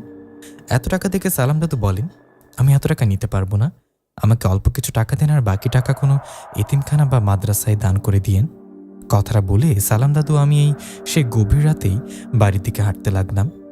নিশিরাত, চারিদিকে ঘুটঘুটে অন্ধকার। আমিও সালাম দাদু হাঁটছি, এমন সময় পেছনে কিছু একটা আওয়াজ পেলাম। পেছনে আওয়াজ পেয়ে আমিও সালাম দাদু ভয়ে ভয়ে পেছনে তাকিয়ে দেখলাম আয়শা পরী দাঁড়িয়ে আছে। আমাদের দেখে আয়শা হেসে বললেন, কি ভয় পেয়েছ নাকি? আয়শার কথায় সালাম দাদু বললেন, তুমি আয়শা পরি নাকি ওই পরিদের মধ্যে একজন? সালাম দাদুর কথা আয়শা বললেন, কবিরাজ বলে কি, হে বুড়ো, আমি তোমাদের নাতি বউ আয়শা পরি। কথাটা বলে আয়শার হাতে চুড়িটা দেখালেন আমাদের। তখন সালাম দাদু হেসে বললেন, আয়শা তুমি কি করবো বলো? ওই পরীরা তখন তোমার রূপ নিয়ে এসে বোকা বানিয়েছিল আমাকে। ওরা এমন মায়াজাল সৃষ্টি করেছে যে আমি কবিরাজ হয়ে বুঝতে পারিনি। সালাম দাদুর কথা আয়শা আমাদের পাশে হাঁটতে হাঁটতে বললেন, তা দাদু, পরীদের বন্দি না করে ছেড়ে দিলেন যে? ওরা তখন আপনার ও নিশাদের পেছনে লাগতে আসুক না। একবার ভালো হবার জন্য ছেড়ে দিয়েছে, আরেকবার এই সুযোগ দিব না। এরপর আমারও নিশাদের কাছে ওই পরীরা আসলে আর ছেড়ে কথা বলবো না, সোজা বন্দি করে ফেলবো সবাইকে। সালাম দাদুর কথা শুনে আয়শা বললেন, আপনার তো অনেক সাহস দাদু। 7 জন পরীকে দেখলে এমনিতে যে কোনো কবিরাজ পালিয়ে যায়, আর আপনি ওখানে গিয়ে 100 বছর ধরে সেখানে থাকা পরীদের তাড়িয়ে দিলেন। আয়শা কথা জবাবে সালাম দাদু বললেন, আল্লাহর উপর ভরসা রেখে সাহস নিয়ে কাজ করলে সেটার ফল পাওয়া যায়। আয়শা, তোমাকে আজ একটা কথা বলি। আমি এমন কিছু আমল ও নিয়ম জানা আছে যেটা দিয়ে আমি অনেক বড়, অনেক শক্তিশালী জিন পরীদের বন্দি করতে পারি, তাদের বন্দি করতে পারি। আমি যখন যুবক তখন বাবার কাছ থেকে আমার কবিরাজি শেখার পেছনে অনেক বড় কাহিনী আছে। শুরুতে অনেক জিনের মুখোমুখি হয়েছে আমিও আমার বাবা কখনো কারোর ক্ষতি করিনি। মানুষ তো দূরের কথা, অনেক ভালো জিনের উপকার করেছে আমিও আমার বাবা অনেক জিনের উপকার করেছিল। তেমনই একজন জিন হলেন বড় বাবা জিন। আমার বাবা বড় বাবা জিনের উপকার করার পর থেকে বাবার সাথে বড় বাবা জিনের বন্ধুত্ব হয়। তারপর থেকে বড় বাবা জিন বাবার কাছে আসতো, বাবাকে সাহায্য করত। এরপর বাবা মারা গেলেন। বাবা মারা যাওয়ার পর বড় বাবা জিন আমার কাছে আসে। বড় বাবা জিনকে আমার বাবা কিভাবে উপকার করলো সে গল্পটা একদিন সময় করে বলবো তোমাদের। এখন তো অনেক রাত, আমার বাড়িতে চলে আসছি। আমি বাড়িতে যাই, তোমরাও বাড়িতে যাও। নিশাদ বাড়িতে যা, কালকে দেখা হবে। সালাম দাদুর কথায় ওনাকে বিদায় নিয়ে আয়শা আর আমি বাড়ির দিকে যেতে লাগলাম। বাড়ির দিকে যাওয়ার সময় আয়শাকে বললাম, জানো আয়শা, আজকে আংটির জন্য বেঁচে গেছি। ওই 7 জন পরীর মধ্যে 2 জন পরী আমাকে মারতে আসছিল। তখন আমি বুদ্ধি করেই আংটি দিয়ে ওদের স্পর্শ করি। ওদের স্পর্শ করায় ওরা অবশ হয়ে যায়। আমার কথা আয়শা বললেন, বা ছোট কবিরাজ, বা ভালোই তো পারো। দেখলা তোমার হাতের আংটির ক্ষমতা, এটা সবসময় কাছে রাখবে, কখনো খুলে ফেলো না যেন। আয়শার কথা আমিও আয়শা চলে গেলাম বাড়িতে গিয়ে দেখলাম মা আমার ঘরে খাবার রেখে গেছে। মা খাবার রেখে যাও, আমিও আয়শা খাবার খেয়ে শুয়ে পড়লাম। রাত আর বেশি নেই, আমি শুয়ে পড়ার সাথে সাথে ঘুমিয়ে পড়ি। পরের দিন সকালে মা ডাকে আর বলে, নিশাদ এই উঠ, 10টা বাজে, আর কত ঘুমাবি? রাত জেগে কোথায় না কোথায় থাকিস, সালাম চাচার সাথে আর দিনের বেলা ঘুমাস তাই না? উঠে খাবার খেয়ে নে। মায়ের কথায় বিছানা থেকে উঠে বললাম, কই, আমি তো রাত জাগিনি। কালকে রাত 10টার পর তো আসছিলাম বাড়িতে। আমার কথায় মা বলল, মায়ের খাবি? কাল রাত 2টার সময় আমি তোর ঘরে এসে দেখেছি তুই নেই। মিথ্যা কথা না বলে এখন যা, উঠে হাত মুখ ধুয়ে খেতে আয়। মায়ের কথার কথা না বাড়িয়ে খাবার খেয়ে ঘরে আসলাম। ঘরে এসে দুপুর পর্যন্ত আয়শার সাথে গল্প করে কাটিয়ে দিলাম। আয়শার সাথে গল্প শেষে দুপুরে চলে গেলাম দোকানে যাবার পর বাবাকে বাড়িতে পাঠিয়ে দিলাম আর বললাম, বাবা আজকে এসো না, আমি দোকান করে রাতে বাড়ি ফিরব। আমার কথায় বাবা বাড়িতে যাওয়ায় আমি দোকান করতে লাগলাম। এভাবে কেটে গেল সময় কেটে গিয়ে রাত হয়, আমি দোকান বন্ধ করে বাড়ির দিকে আসতে লাগলাম। আমি বাড়ির দিকে আসার সময় একটা ফাঁকা জায়গায় এসেছি। এমন সময় সালাম দাদু এসে আমার কাছে। সালাম দাদুকে দেখে আমি বলি, আরে দাদু কোথায় যাচ্ছ এত রাতে? আমার কথায় দাদু বললেন, এই তো সামনে একজন মহিলাকে জিনে ধরেছে, সে জিন ছাড়াতে যাচ্ছে, তুই যাবি আমার সাথে? দাদুর কথা আমি বললাম, তোমার যে কতক্ষণ লাগে, দেরি হতে পারে, বাদ দাও, তুমি যাও, আমি বাড়িতে যাই।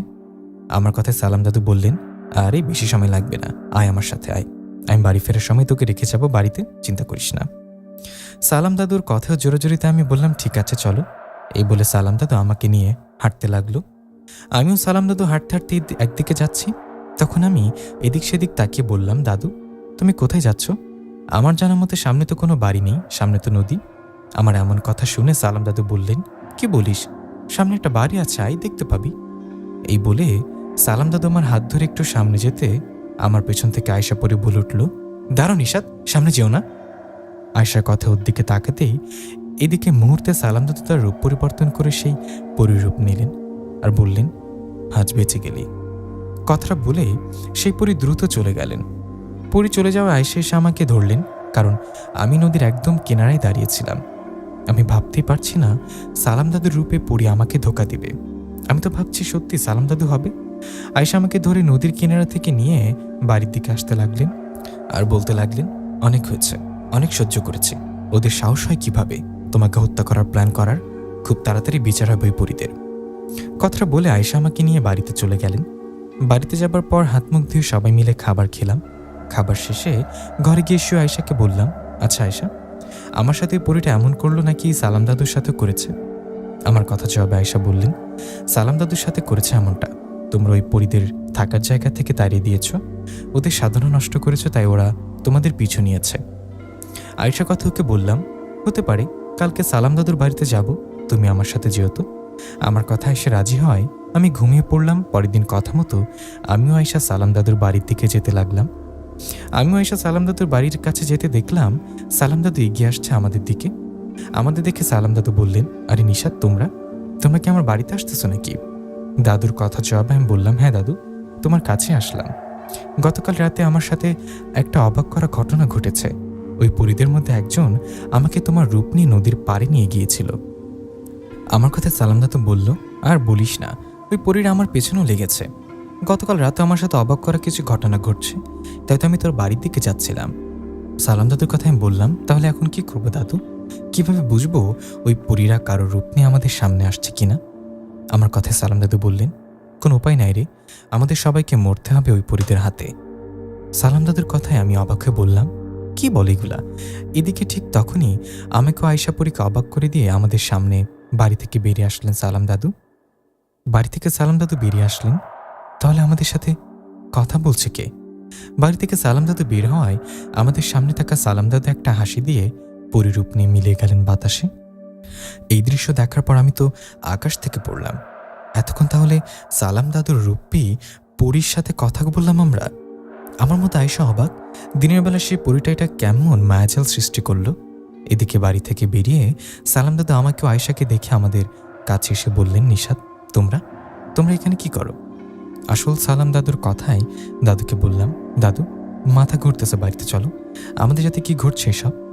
কথাটা বলে সালাম দাদুকে নিয়ে চলে গেলাম ওনার বাড়িতে। দাদুর বাড়িতে গিয়ে বসে রইলাম। এই দেখে সালাম দাদু বললেন, নিশাত, কি হচ্ছে বল? দাদুর কথায় আমি মন খারাপ করে বললাম, কি আর হবে, আমি এখন বুঝতেই পারি না কোনটা তুমি কোনটা আয়েশা পরী। সে পরীরা সবার রূপ নিয়ে এসে আমার সাথে কথা বলে। কালকে রাতে তোমার রূপ নিয়ে আমাকে নদীর পাড়ি নিয়ে গিয়েছিল হত্যা করতে। ভাগ্য ভালো আয়েশা সময় মতো চলে এসেছে এখানে, নইলে কালকে ওই পরীদের হাতে মারা যেতাম।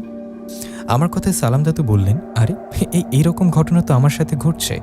গত রাতে তোর রূপ নিয়ে পরী আমাকে বাইরে নিয়ে যাচ্ছিল, তখন হঠাৎ আমার সন্দেহ হয়। আমার সন্দেহ হওয়ায় আমি জিজ্ঞাসা করি, কে তুমি, সত্য করে বলো। আমার কথায় তোর রূপে থাকা পরী তার আসল রূপে আসে, আর আমি কিছু বুঝোটার আগে আমাকে একটা থাপ্পড় দিয়ে চলে যাই। সালাম দাদুর কথা আমি বললাম, দাদু, এর কি কোনো ব্যবস্থা নেই? আমরা যেন বুঝতে পারি ওই পরীরা আমাদের সামনে অন্য রূপ কারো রূপে আছে। আমার কথা জবাবে সালাম দাদু বললেন, উপায় নিশ্চয়ই আছে। আচ্ছা, আমি বড় বাবা জিনকে স্মরণ ডাক দিয়ে জিজ্ঞাসা করি, একটু অপেক্ষা করো। কথাটা বলে সালাম দাদু বড় বাবা জিনকে স্মরণ করলেন। দাদুর ডাকি বড় বাবা জিন আসলে দাদু ওনাকে সালাম দিয়ে বললেন, কেমন আছেন বড় বাবা? দাদু সালামের উত্তর দিয়ে বড় বাবা জিন বললেন, আলহামদুলিল্লাহ, ভালো আছি। তুমি কেমন আছো সালাম? আয়েশা পরী কেমন আছো? বড় বাবার কথায় সালাম দাদু আয়েশা ভালো আছি বলে উত্তর দিলেন। এদিকে তখন বড় বাবা সালাম দাদুকে জিজ্ঞাসা করলেন, এই দিনের বেলা আমাকে স্মরণ করলে কেন? কোনো সমস্যা কি? তখন সালাম দাদু সব ঘটনা খুলে বললেন। সালাম দাদু বললেন, ওই 7 জন পরী আমাদের রূপের সামনে আসে। এর কি কোনো উপায় নেই যার ফলে আমরা বুঝতে পারবো ওরা সেই পরী? সালাম দাদুর কথায় বড় বাবা জিন একটু চুপ থেকে বলল, উপায় আছে, তোমরা একটু অপেক্ষা করো, আমি আসছি। কথাটা বলে বড় বাবা জিন চলে যায়। আর কিছুক্ষণ পর আবারও ফিরে আসে। বড় বাবা জিন এসে একটা সাদা রঙের ফুল সালাম দাদুকে দিয়ে বললেন, সালাম, এই ফুলটা নাও। এই ফুলটা জমজমের পানিতে ভিজিয়ে সামনে থাকা কারোর শরীরে ছিটিয়ে দিলে বোঝা যাবে সে আসলে কেউ কিনা। আসল পরী যদি তোমার সামনে থাকে কারো রূপ নিয়ে, তাহলে ফুলের পানি ও শরীরে ছিটিয়ে দিলে ও আসল রূপে আসবে। আমি ওই 7 জন পরীর বিষয়ে খোঁজ নিয়ে জানতে পারলাম ওরা সাধক প্রকৃতির পরী। ওদের 7 জনের 7 রকম ক্ষমতা আছে। কেউ কালো জাদুতে পারদর্শী, কেউ বা মায়াজাল, কেউ বা দ্রুত চলতে পারে, কেউ বা বেশি শক্তিশালী। এরকম ওরা খুব চালাক, তোমাদের পিছু এত সহজে ছাড়বে না। কিন্তু আয়েশা পরীর কাছে ওরা কিচ্ছু না। ওই 7 জন পরীরা হয়তো আয়েশা পরীর বিষয় জানে না। ওরা কার সাথে খেলতে আসছে তা জানা থাকলে এতদিনে পালিয়ে যেত। তো যাই হোক, তোমরা সাবধানে থেকো। আর সালাম, আমাকে কোনো প্রয়োজন হলে ডাক দিও, কেমন? এই বলে বড় বাবা জিন চলে যায়। বড় বাবা চলে যাওয়ার পর সালাম দাদু বলে, উপায় তো একটা পেলাম, এখন এই পরীরা অন্য কারো রূপে আমাদের সামনে আসতে পারবে না। সালাম দাদুর কথা আয়েশা বললেন, দাদু, এখন থেকে আপনাকে ডিস্টার্ব করতে আসলে ওই পরীদের ছেড়ে দিবেন না, সোজা বন্দি করে ফেলবেন, বন্দি করে আমাকে স্মরণ করবেন, বাকিটা আমি দেখব। আয়েশার কথায় সালাম দাদু রাজি হলেন। তখন আমি বললাম, দাদু তাহলে থাকো, আমরা বাড়িতে যাই, দুপুর হয়ে আসছে, আমাকে বাজারে দোকানে যেতে হবে। আমার কথায় সালাম দাদু বললেন, দাঁড়া, কিছু খেয়ে যা। এই বলে দাদা দাদিকে বললেন খাবার নিয়ে আসতে। সালাম দাদুর কথায় দাদি খাবার নিয়ে আসলেন। দাদি খাবার নিয়ে আমাদের দেয়ায় আমরা সেটা তো খেতে পারছি না, উল্টো খাবারটা দেখে বমি আসছে, কারণ খাবারটা ছিল পচা নষ্ট একটা খাবার। এরকম খাবার দেখে সালাম দাদুর সন্দেহ হয়, আর সালাম দাদুর সাথে সাথে বড় বাবা জিনের দেয়া ওই ফুলটার পানি দাদির শরীরে ছিটিয়ে দেয়। দাদির শরীরে ওই ফুলের পানি ছিটিয়ে দেওয়ার সাথে সাথে দাদা একটা পরীর রূপে রূপান্তরিত হয়। দেখছেন কি অবস্থা? দাদির রূপে এতক্ষণ পরী ছিল, সে পরী তার আসল রূপে ফিরে আসার পর পালাতে গেলে মুহূর্তে আয়েশা পরী ওকে ধরে ফেলে। আয়েশা পরী ওকে ধরায় ওই পরীটা হাসতে হাসতে বলে, আয়েশা পরী, ছাড় আমাকে, তুই কি ভেবেছিস তোর কথা জানার পর আমরা পালাবো না? আমরা কোনো শক্তিকে ভয় পাই না। তোর স্বামীও এই কবিরাজের জন্য আমাদের সব সাধনা নষ্ট হয়েছে, আমরা আমাদের থাকার জায়গা, আমাদের বাসস্থান হারিয়েছি, আমরা তো এদের ছাড়বো না, এক এক করে সবাইকে মারব। এই বলে বিকট শব্দ করে হাসতে থাকে সেই পরী। পরীর এমন হাসি দেখে আয়েশা পরী বলেন, শেষবারের মতো হেসে নে, কারণ এরপর থেকে আর হাসতে পারবি না, কারণ তোকে এখানেই শেষ করব। আয়েশার এমন কথায় সে পরী হাসি থামিয়ে বলে, এই আয়েশা, আমাকে হুমকি দিচ্ছিস? আমাকে মেরে ফেললে আমার বাকি 6 বোন তোকে ছেড়ে দিবে ভাবছিস? না, তোকে ছাড়বে না ওরা। পরীর কথায় আয়েশা বললেন, আমার চিন্তা বাদ দিয়ে নিজের চিন্তা কর। কথাটা বলে পরীকে মুহূর্তের মধ্যে সেখানে মেরে ফেললেন আয়েশা পরী। ওকে মেরে ফেলার পর সালাম দাদু বললেন, আয়েশা ওকে মেরে ফেললা, এখন তোর বাকি 6 বোন আমাদের উপরে আরও ক্ষিপ্ত হবে। সালাম দাদুর কথা আয়েশা বললেন, দাদু আপনি কোনো ভয় পাবেন না, ওরা কারা মোকাবেলা করতে আসছে ওদের কি জানা নেই। আপনি আপনারও দাদির শরীর সবসময় বন্ধ রাখবেন, আর চিন্তা করবেন না, ওরা বেশি কিছু করতে আসলে বন্দি করে ফেলবেন। আমরা এখন আসি, কেমন? কথাটা বলে আমিও আয়েশা চলে আসলাম বাড়িতে। বাড়িতে আসার পর আয়েশাকে বললাম, আয়েশা আমি গোসল করে আছি, তুমি খাবার দাও, কেমন? আমার কথা মতো আয়েশা তাই করলেন। আমি গোসল করে এসে মা আমিও আয়েশা খাবার খেয়ে নিলাম। খাবার শেষে আয়েশাকে বললাম, আয়েশা আমি বাজারে দোকানে যাই, বাজারে গিয়ে বাবাকে বাড়িতে পাঠাতে হবে, উনি এসে খাবার খাবে। আমার কথা আয়েশা বললেন, নিশাত একটা কথা, আজকে বাবাকে বাড়িতে পাঠাও না, তুমি খাবার নিয়ে যাও বাবার জন্য। বাবার দোকানে খাবার খেলে তুমিও বাবা একসাথে দোকান করবে, একসাথে দোকান শেষে সন্ধ্যা হবার আগে বাড়িতে আসবে। কি বললাম মনে থাকবে? সন্ধ্যা হবার আগে বাবাও তুমি বাড়িতে আসবে। আয়েশার কথা মতো আমি সেটাই করলাম। বাবার জন্য খাবার নিয়ে চলে গেলাম দোকানে। সেখানে গিয়ে বাবাকে খাবার খেতে দিয়ে আমি দোকানে বসলাম। দোকান বসায় বিকাল পর্যন্ত দোকান করে সন্ধ্যার আগে চলে আসলাম বাড়িতে।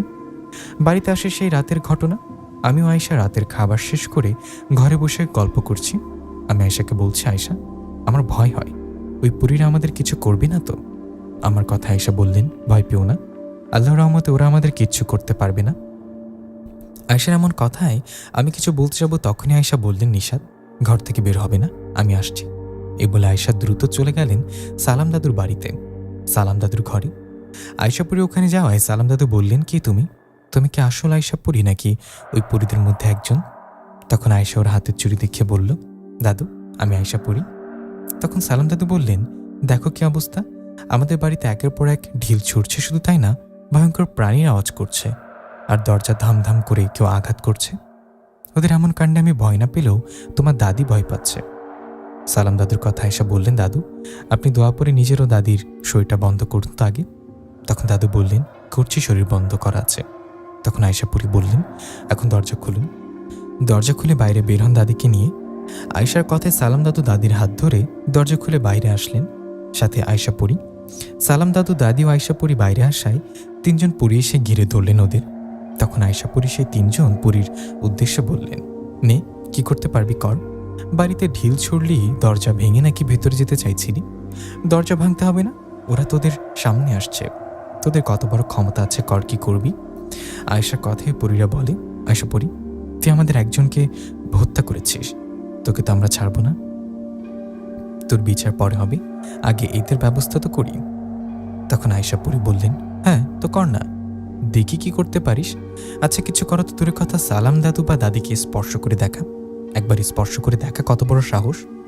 আয়শা কথাই পরীরা বললেন, আয়শা পরী, আমাদের এত ছোট খেলোয়াড় ভাবিস না, আমরা এখন 3জন পড়ি। আর 3জন কোথায় জানিস? তোর বাড়িতে, তোর শ্বশুর বাড়িতে তোর স্বামীও শ্বশুর শাশুড়ির কাছে গেছে। এই বলে পরীরা হাসতে হাসতে বলল, ধোকা, তোকে আবারও ধোকা দিলাম। আমরা এখানে তোকে নিয়ে সময় কাটালাম, আর ওদিকে আমরা বাকি 3 বোন আমার তোর স্বামীর অবস্থা খারাপ করছে, কে জানি বেচারা বেঁচে আছে কিনা। ওই পরীদের কথা আয়শা বললেন, এই আমার স্বামী আমার শ্বশুর শাশুড়ির যদি কিছু হয় তোদের কাউকে ছাড়বো না।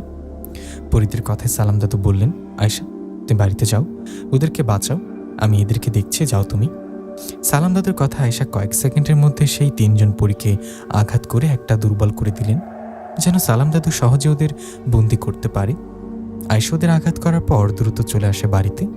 বাড়িতে এসে দেখে আমি জ্ঞান হারিয়ে পড়ে আছি বাড়ির বাইরে। আমার পাশে মা বাবা কান্না করছে। আমাকে এরকম দেখে আয়শা বলেন, মা নিশাদের এরকম অবস্থা হলো কি করে? তখন মা বলল, কিছুক্ষণ আগে আমরাও নিশাদ ঘরেই ছিলাম, তখন নিশাদ ওর ঘর থেকে আমাকে ডেকে দিয়ে বলে, মা তুমিও বাবা এখন বাইরে বের হবে না কেমন? নিশাদের কথা আমি বললাম, কিন্তু তুই না তোর বাবাকে একটু আগে বাইরে থেকে ডাক দিলি, তোর ডাকে তো তোর বাবা বাইরে গেলেন। নিশাদ বললেন, সর্বনাশ। এই বলে নিশাদও আমি বাইরে বেরিয়ে দেখি ওর বাবা দাঁড়িয়ে আছে বাইরে, আর ওনাকে ঘিরে রাখছে 3জন পরী। সে পরীদের দেখে নিশাদ দৌড়ে ওর বাবার কাছে যাবে, এমন সময় সেই পরীরা নিশাদকে আঘাত করতে থাকে। ওদের মধ্যে একজন পরী নিশাদের ডান হাতটা ভেঙে ফেলে। নিশাদের হাত ভেঙে ফেলায় ও জ্ঞান হারিয়ে ফেলে। ওকে তাড়াতাড়ি করে হাসপাতালে নিয়ে যেতে হবে। মায়ের কথা আয়শা বললেন, হ্যাঁ হ্যাঁ তাই করুন, ওকে নিয়ে চলুন হাসপাতালে। আয়শার কথায় মা বাবা আমাকে নিয়ে হাসপাতালে যায়। হাসপাতালে যাবার পর ডাক্তার আমাকে দেখে বলেন, আমার ডান হাতের হাড় ভেঙে গেছে কয়েক জায়গায়, আমার হাড় জোড়া লাগাতে তো প্রায় 2 মাস সময় লাগবে। ডাক্তারের এমন কথায় মা বাবা ও আয়শা সবাই কান্না করতে থাকে। কি আর করার, পরিস্থিতি তো মেনে নিতে হবে। তা ভাগ্য ভালো, আল্লাহর রহমতে বেঁচে আছি, মারা যায়নি। ডাক্তারের কথা বাবা বললেন, ঠিক আছে ডাক্তার বাবু, আপনি যা যা করতে হয় করুন, টাকা নিয়ে কোনো চিন্তা করেন না। বাবার কথায় ডাক্তার আমার চিকিৎসার জন্য যা যা করার সেটাই করেন। এই ঘটনার পরের দিন আমার জ্ঞান ফেরে। আমায় ফেরায় বুঝতে পারি শরীরে অনেক ব্যথা। আমার ডান হাতটা কাঁধের সাথে বেঁধে রাখছে, যেন হাতটা নড়াচড়া করতে না পারি। আমার জ্ঞান ফেরায় মা বাবা ও আয়শা আমাদেরকে দেখে কান্না করে।